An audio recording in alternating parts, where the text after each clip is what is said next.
Go! That's a... Chris, give it a go. That's a gunshot. That's a gun. Are you good? Yeah, go, go, go, go. There's something else.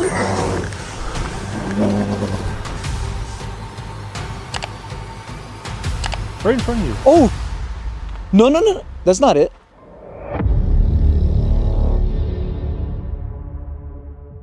Uploaded on July 29th, 2024, this encounter once again came from the YouTube channel Jordan and Liz, who had already appeared earlier for another intense outdoor experience.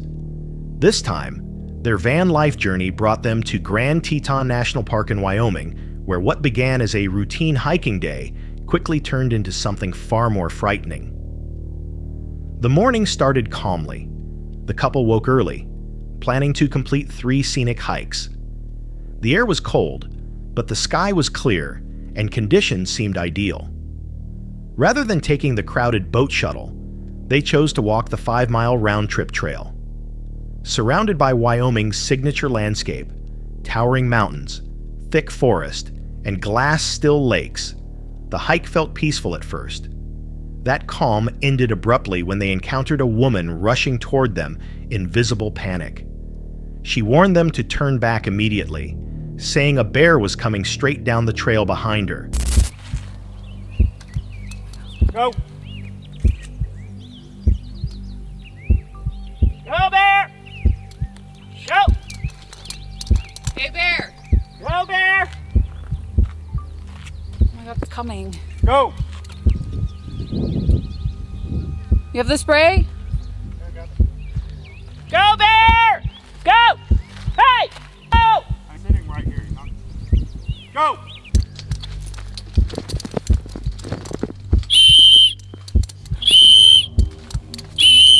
It's moving that way.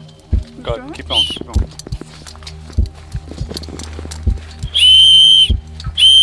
I thought I was walking right towards, like, that's so scary. So how close did he get to you? He was literally like where he's standing right there and walking towards us, and he wouldn't stop walking. Jordan and Liz had bear spray, but the woman had no protection. Jordan stepped forward with the spray ready, while Liz searched her bag for a whistle. On the narrow trail, they began making noise to alert the animal. Despite this, the bear continued forward, slow, steady, and unfazed. The situation reached its peak when the bear closed to just a few feet from Jordan. Liz, caught between filming and preparing the whistle, missed the closest moment on camera, but still captured footage that showed how dangerously near the animal had come. Only after a sharp whistle blast and Jordan standing his ground did the bear finally change course, climbing into a tree and allowing them to pass without injury.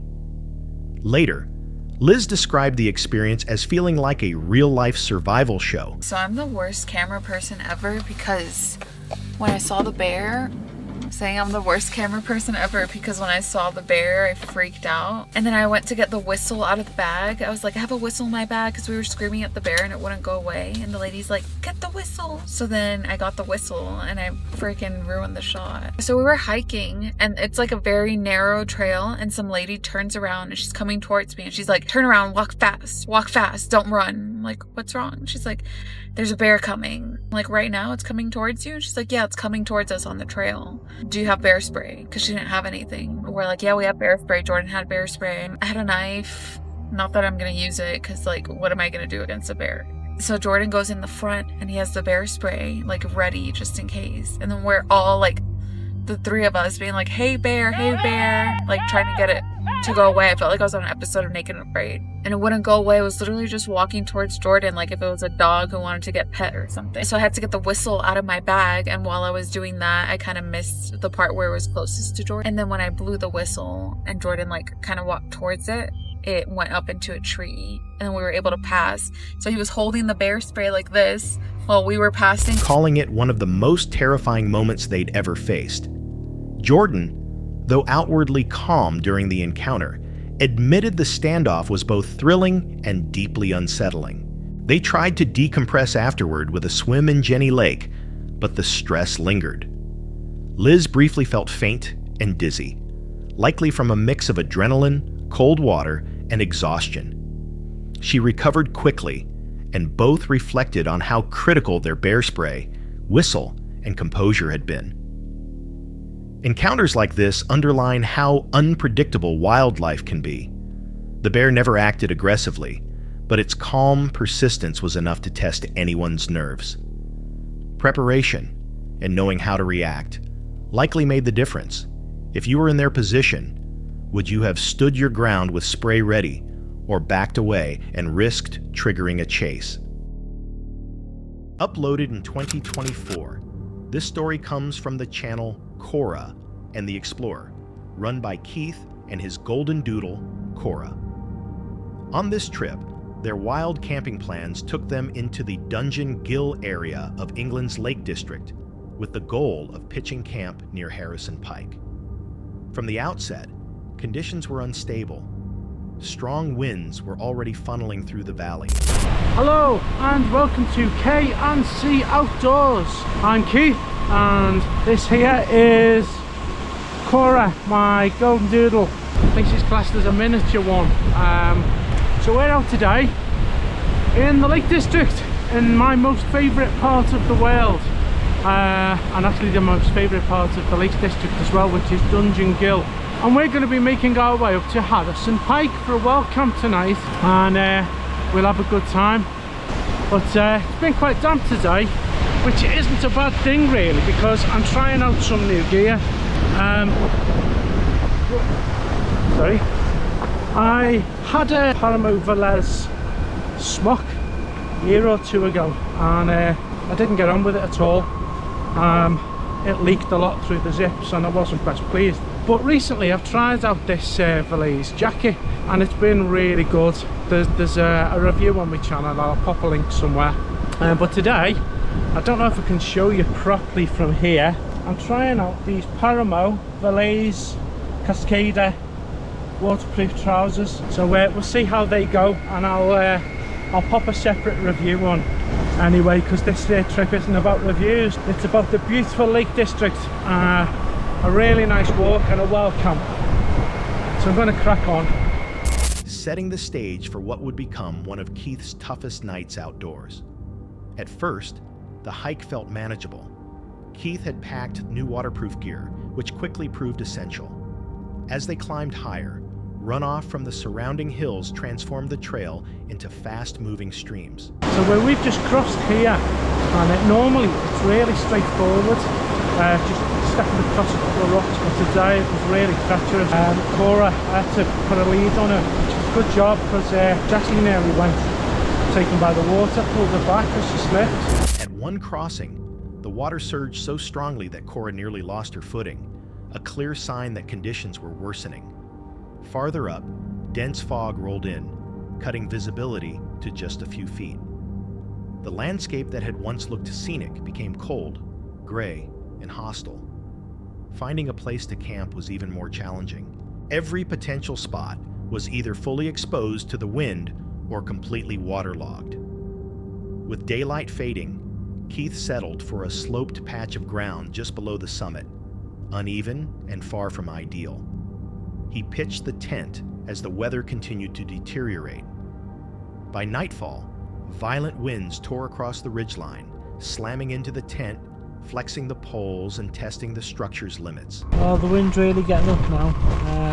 It's got me a little bit concerned. I have no idea how strong they are, but it's really strong. The tent's getting battered. But I'm double poled and I've got delta pegs in, so at least delta pegs in the in the parts that need to be held well.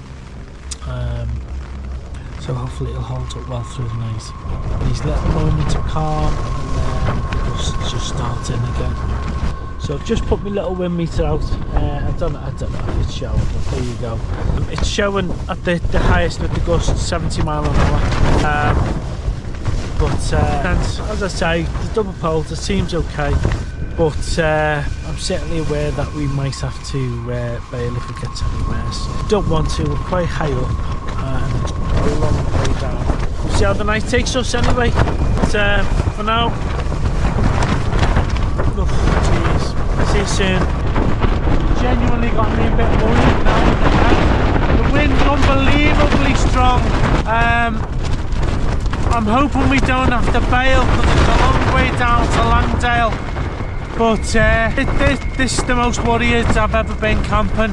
It really is gusting strong now. I'll keep it up to date as we go along, but now it's a worry now, it really is. The weather's still horrendous, it's 5 a.m. Gusts reached over 70 miles per hour, making sleep impossible. The night turned into a test of endurance rather than comfort, and Keith later admitted it was the most concerned he had ever felt while camping. By morning, the storm had eased slightly, but the toll was clear. The tent was battered, the ground soaked, and Keith was exhausted after hours of relentless wind. As he packed up camp in the cold, wet dawn, he reflected on how close the situation had come to forcing a full retreat. Despite years of camping in poor weather, the exposure and intensity of the storm made this one of the most extreme experiences he had ever recorded. Wild camping often comes down to preparation, but nature doesn't always allow for control. Even with reinforced equipment and the right gear, conditions like these can turn an adventure into a survival challenge. It raises an important question about when perseverance crosses into unnecessary risk. If you were caught in a storm like this on an exposed ridge, would you stay and ride it out like Keith, or pack up and risk descending in the darkness? Kuba, the creator behind the channel Kuba Mystery, is known for investigating places most people deliberately avoid. On this night, he chose a location so infamous that even local residents warned against visiting it after dark. Hidden within a dense bamboo grove, the site centers around an old moss-covered well, one tied to a long-standing and tragic reputation. The story behind the well is disturbing. Years earlier, a man working in the grove reportedly lost his footing while cutting bamboo, fell into the well, and was fatally impaled before help could reach him. Since that incident, the area has been linked to strange reports. Cries heard in the darkness, fleeting shadows between the stalks, and an overwhelming sense of being watched. Sumur yang ada di samping kita, teman-teman, di sini waktunya ada kejadian seseorang bapak-bapak yang meninggal. Dia potongkan pohon bambu dan bapak itu terjatuh ke dalam sumur ini, teman-teman. Nah, makanya sumur ini digunakan sumur angker. Makanya sumur ini udah tertanam dengan tanah juga sih. Ini nggak dalam lagi, udah dekatin dengan tanah ini di atas kayak gitu. Jadi di sini dulunya, teman-teman, banyak orang mendengarkan kayak gitu. Di situ ada apa nih? Kayak ada petani di sebelah tempat ini, teman-teman, ada petani. Jadi seseorang itu selalu melihat ada suara-suara aneh di sini. Nah, waktu dia datang ke sebuah lokasi pohon bambu ini, jadi orang itu melihat di sini kayak ada yang jalan-jalan gitu, teman-teman. Ada penampakan kayak gitu. Dan makanya di saat Kuba mendengarkan cerita kayak gitu, dan Kuba sangat penasaran, teman-teman, untuk Kuba kayak gimana untuk bisa masuk ke tempat ini atau enggak, kayak gitu, teman-teman. Nah, jadi pada malam hari ini kita nekat untuk kita saksikan di tempat ini kayak gimana yang sebenarnya, teman-teman. Ignoring the warnings, Kuba pushed forward and cleared a small space beneath the towering bamboo to set up camp. As daylight faded, an uneasy feeling began to settle in. At first, it was subtle, small sounds that could almost be dismissed, but they continued, growing sharper and harder to ignore. Then, deep within the grove, something pale appeared, a brief flash of white between the trees, vanishing almost instantly. Kalian lihat nggak?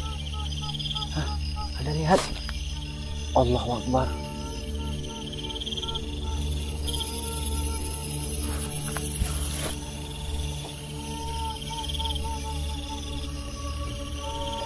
Allahu Akbar.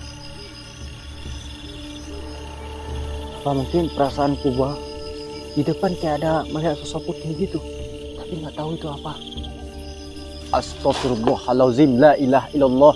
La ilaha illallah Muhammadar Rasulullah. La haula wa la quwata illa billah. Asyhadu an la ilaha illallah wa asyhadu anna Muhammadar Rasulullah. Semua yang ada sosok gaib di sini keluar, nampakkan diri di kameranya. Ayo ke sini, coba kau menghadapiku di sini. Keluar, dimanapun kalian berada, nampaklah wujudlah kamu. The atmosphere shifted. The forest no longer felt natural, instead resembling a stage where something unseen was waiting.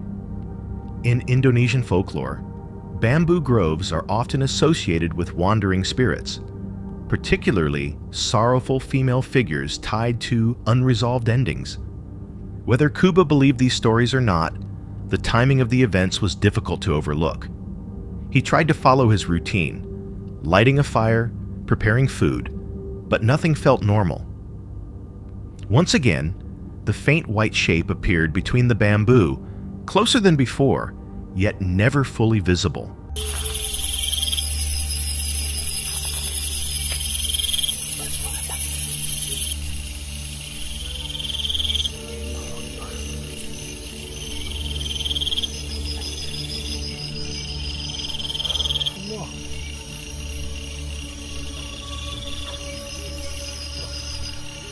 Ngeri banget suara di luar tenda, teman-teman. Allahu Akbar.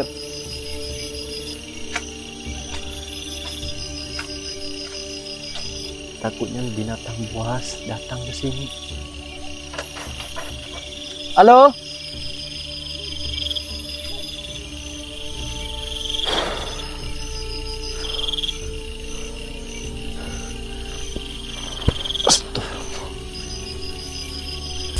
Later, unsettling sounds drifted from the direction of the well, low, steady, and rhythmic, like a warning without words.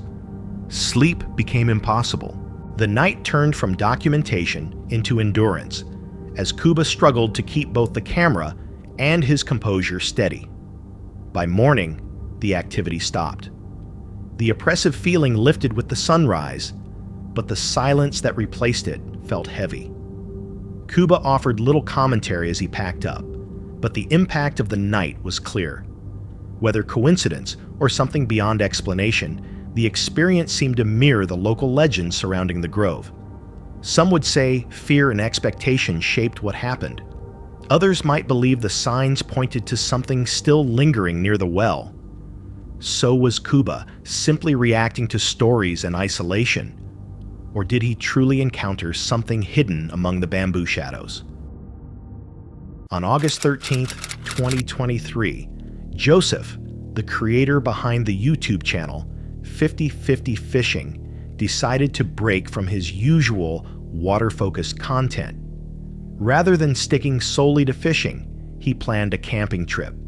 The idea was straightforward: spend a quiet night outdoors, enjoy the stillness, and possibly do some fishing along the way.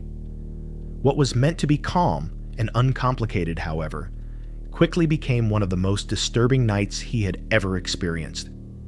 After nightfall, Joseph eventually fell asleep. That peace didn't last long. A low, heavy sound suddenly echoed just outside his tent. Weird noise. What the hell is it? There's something out there.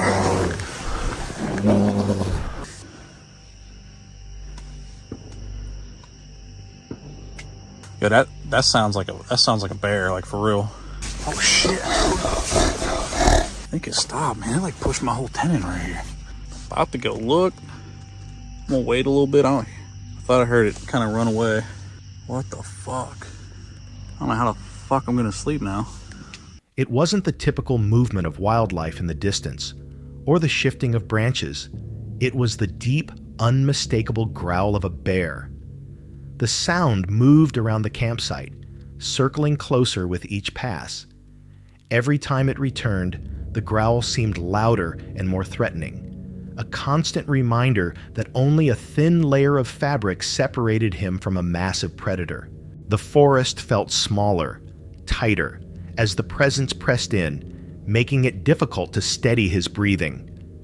With fear setting in, Joseph reached for his firearm and pointed it toward the source of the noise, bracing himself for what might happen next. Time stretched on as the growling continued outside. His grip tightened, his body tense, waiting for movement that might come at any moment. Then, without warning, the sound stopped. The bear moved away, disappearing back into the darkness, leaving behind only silence and a racing heartbeat. When morning finally arrived, there was no hesitation. Joseph packed up immediately and left the area. What had started as a simple overnight trip had transformed into a stark reminder of just how exposed and vulnerable people can be in the wilderness. Was the bear merely passing through, or had something at the campsite drawn it in? Even without a direct sighting, the encounter shows how unpredictable wildlife can be, and how quickly a sense of safety can collapse in remote places. If you had been in Joseph's position, would you have waited until sunrise or left during the night? And do you think the bear truly left the area or lingered somewhere out of sight? Share your thoughts below, because sometimes what remains unseen in the woods can be far more frightening than what appears. Theo, the creator behind the channel. My Name is Theo documents his journeys across the country alongside his companion, Lars. His videos offer a raw look at life on the road, the highs, the struggles, and everything in between.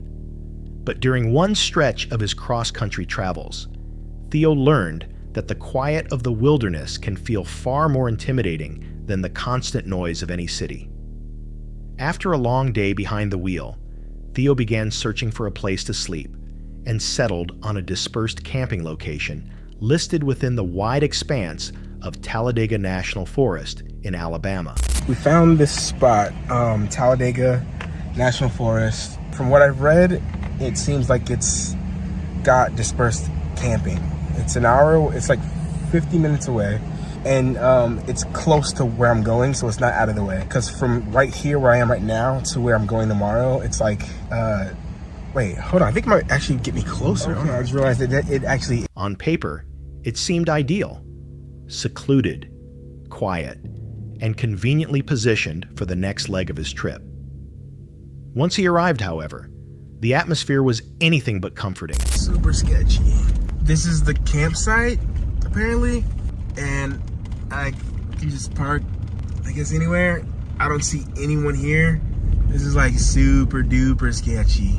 Like, if I saw other cars, I'd be like, okay. The campsite was empty, wrapped in a heavy darkness that his headlights barely penetrated. What should have been a simple, peaceful stop instead felt abandoned and deeply unsettling. Although Theo had traveled extensively, even joining conservation cruises, he was usually surrounded by other people. Here, alone in the forest, the silence felt suffocating. The situation worsened when he realized his headlamp was unusable without the correct batteries. And I'm gonna have to crack the windows because it is hot. I was gonna put the tailgate tent up, but it's just so dark you can't even see. I don't have batteries for my headlamp. All I have is AA. I thought I was good with just the AA. Nope, needed AAA for the headlamp. So yeah, that was a mistake there. So I can't really put the awning thing up, the tailgate awning that I have. Because relying only on his phone's flashlight, he couldn't properly set up his tailgate tent. With no other option, he stayed inside the vehicle, cracking the windows to relieve the heat, an action that invited mosquitoes and left him feeling exposed to whatever else might be nearby. The van, once a symbol of safety, began to feel more like a trap. Every sound from the surrounding woods gnawed at his nerves, each movement reinforcing how vulnerable he was. He tried to distract himself by watching a movie on his laptop, yet the sensation of being watched never fully disappeared. The faint voices he thought he heard lingered in his mind. Were they other campers, or something else entirely? The night passed without a direct incident, but the mental strain remained. The darkness, the silence, and the weight of isolation etched themselves into his memory lingering long after he left the forest behind. For Theo, it became a reminder that sometimes the most powerful fear doesn't come from a creature lurking nearby, but from the realization of how exposed you truly are. What made this experience so frightening wasn't a confrontation, but the loss of control. Without proper lighting or a secure setup, Theo was left alone with uncertainty, and in the wild, uncertainty itself can feel like a predator. Have you ever felt that kind of fear in total darkness, where your own thoughts grow louder than anything around you? Do you think Theo's unease came solely from isolation? Or could there have been someone or something just beyond the reach of his headlights? Venturing into the woods alone at night is unsettling enough, but what happens when you come across something or someone you were never meant to encounter? That's what happened to Jasko, a paranormal investigator behind the YouTube channel Jasko. Along with his friend Chris, he explores locations known for extreme hauntings, documenting everything on camera. One forest in particular, linked to the violent crimes of a serial killer, would place them face to face with a danger far greater than expected. Their night began by setting up camp deep inside what locals refer to as the serial killer's forest. This is our campsite for tonight, inside of this forest. Now, this is no ordinary forest, guys. This is a serial killer's forest. The area carries a disturbing past. Body parts that were never recovered, nearby waters allegedly used by organized crime to dispose of victims, and a doctor accused of conducting horrific experiments on patients. Body parts scattered all throughout this forest that have never been found to this day. Now, apart from that, there are still so many more terrifying stories attached to this place. So many dark things have happened here, from the mafia dumping bodies into a body of water nearby, to a doctor doing twisted methods of medicine and surgeries and practices upon its patients. And visitors have long reported shadow figures, distant screams, and whispered voices. Their first destination was the infamous lake. There they came across what appeared to be a recently abandoned campsite. Whoa, a jacket? Bro. What? Truck prints right here. No lie, those are truck tire prints. Oh, dude, they were parked right here. You could see where they backed in and left. Okay. Personal items left behind and tire tracks still clearly visible. The discovery immediately felt wrong. When they started a spirit box session, unsettling responses came through, including words like homicide and I have killed. Nearby, they noticed a strange effigy hanging from a tree and what appeared to be a trap, suggesting whoever had been there was involved in something disturbing. Bro, dude, there's a croc out here. Cursed. The cursed croc. Oh, good. But no, bro, what if this thing is cursed? What is this? It looks cursed from a distance. That's so freaky. Yeah, I know. Hello? Hold on. Wait, Chris, we're hearing the truck. We just heard a scream. Oh, shit! Chris, give it a gun. That's a gunshot. That's a gun. Are you good? Yeah, go. Then the silence broke. A scream echoed from the woods, followed by the sound of a gunshot. Fearing for their safety, they ran back to their truck and fled. Back at camp, Themselves out. Heavy, suffocating dread if you stand too close too long. Dreams of a pale woman weeping, clutching a cross to her chest. I have never opened this box, and I strongly advise against tampering with the wax seals or removing the talisman. Whatever is attached to this object is active and it does not want to be disturbed. Purchase at your own risk. So that's warning number 1. Warning number 2, do not, no. This isn't good. No, this is not good at all. This is really bad. Bro, this is as bad of an omen as I've ever seen. Jasko introduced an item he had purchased online, a haunted Dybbuk box. Its description warned that it contained the spirit of a tormented mystic named Mela and should never be opened or burned. Almost immediately, rain began to fall despite a clear forecast. Ignoring the warnings, Jasko opened the box. It appeared empty until a scream tore through the night. The tragic incident? There's nothing inside. Literally empty box. Well, I mean, someone was living in there, but Well, she's free now. okay, well. What the Dude. No way. What Chris. what did you do? I didn't do anything. You opened the box. Okay, you're telling me that that scream was from the box? Soon after, the spirit box repeated the name Mela, reinforcing the chilling sense that something had been released. Their investigation continued at the ruins of Dr. Steuben's former house. We'll be here soon, casket. How the hell do we get to this house now? Because can't even see it from the road at the moment. He murdered them. No. Chris, can you hold this for a sec? Oh my God, what is going on right now? We're at the doctor's house. I have a bachelor's degree in computer science, and here I am in the forest. I mean, to be fair, that shows you. It did tell me to open it, right? Yeah. Hey, keep saying leave. I don't. Among the debris, they found an old doll and photographs of children, possible remnants tied to the site's dark history. Low growls echoed from the surrounding darkness, and glowing eyes appeared in the trees, forcing them to retreat once again. When they returned to camp, the box was gone. It later reappeared inside the fire pit, inexplicably burning, despite explicit warnings against doing so.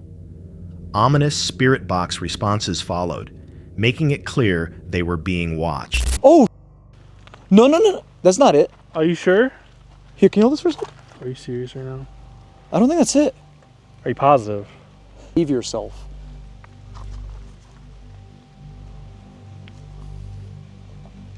I think we do need to save ourselves. I don't know if I want to stay here anymore. I don't like that. That makes me very uncomfortable. We don't need any more bad luck in our lives. That night, footsteps crunched on the gravel around their tent, circling for several minutes. Something, or someone, was there. For their final stop, There's something walking around our campsite right now. I can hear footsteps on the gravel. It literally sounds like somebody's walking. You can hear like walking on the gravel. I don't know what it is or who it is. they drove to a cemetery around 3 a.m. Almost immediately, the activity intensified. When they asked for a response, a loud clap. If I roll my window down, you can actually see there's a light in the distance. Yo, What the? Bro. Chris. That was like right here. That I know, was. it's right here. What the fuck was that? What was that? What was that, Chris? What was that? What? What the hell was that? Someone does not want us here right now. No. Someone does not want us here I'm not going in there. I'm not going in there. That didn't sound human. at all. I was trying to be respectful, not going in there with equipment and stuff. Fuck I that. assume the camera would have been too much for them. Let's get the hell out of here. Guys, something isn't right here. Echoed from the darkness. Jasko entered alone but was quickly driven back by a deep, guttural growl that didn't sound human. As they fled, a whistle followed them through the night, a chilling farewell. What made this investigation disturbing wasn't a single moment, but the pattern. Screams and gunshots at the lake, the missing box and footsteps circling their tent all escalated with each action. The abandoned campsite and the presence of a white truck suggest that human danger may have been just as real as the paranormal. So were Jasko and Chris being pursued by something tied to the forest's violent past? Or was someone using those legends to hide something far more human? And if you were in their place, would you keep investigating or leave while you still could? That's it for tonight. Which moment creeped you out the most? Drop it in the comments. Have your own story? Share it with us, and stay tuned. The next one is even darker.